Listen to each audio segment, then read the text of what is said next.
बॉम्बस्फोट प्रकरणामध्ये मोठी अपडेट। या बॉम्बस्फोट प्रकरणी मुंबईमधून तिघांना पकडले। ॲपद्वारे प्रकरणामध्ये सहभाग असलेल्या व्यक्तींशी संपर्कात असलेल्यांना पकडलं गेलेलं आहे। तिघही एका विशिष्ट ॲपद्वारे आरोपींच्या संपर्कात होते। मुंबईमधील 3 वेगवेगळ्या ठिकाणाहून तिघांना ताब्यात घेतलं गेलंय। ताब्यात घेतलेल्या तिघांना दिल्लीमध्ये नेत त्यांची उच्चस्तरीय चौकशी सुरू आहे। तिघेही संशयित, उच्च शिक्षित, सुशिक्षित आणि चांगल्या कुटुंबातून असल्याची ही माहिती आहे।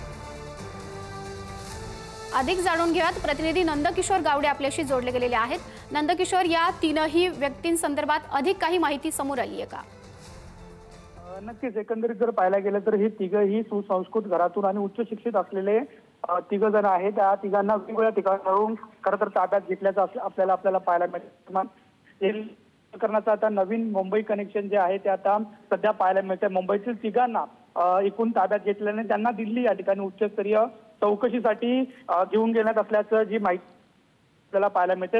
एका ऍप्लिकेशनद्वारे हे तिघ सुद्धा जोडले गेलेले होते आणि त्याचद्वारे या तिघांना चौकशीसाठी ताब्यात घेतल्याची जी माहिती त्याला पाहायला मिळते। हे तिघही उच्च शिक्षण आहे, प्रश्नचिन्ह निर्माण होत असं आपल्याला पाहायला मिळते।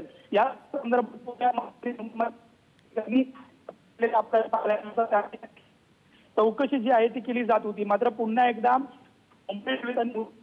जी कारवाई ती सध्या केलेली आपल्याला पाहायला मिळते आणि तिघांना खरं तर ताब्यात घेतल्याचं आपल्याला पाहायला मिळते आणि त्यांना दिल्लीमध्ये घेऊन तिघांची एका विशिष्ट उच्चस्तरीय चौकशी जी आहे जात असलेली आपल्याला पाहायला मिळते। आणि हे तिघही संशयित जे आहेत ते एका ऍप्लिकेशनद्वारे आरोपींच्या संपर्कात असल्याचं सुद्धा जो प्राथमिक अहवाल आहे, प्राथमिक माहिती आहे ती सध्या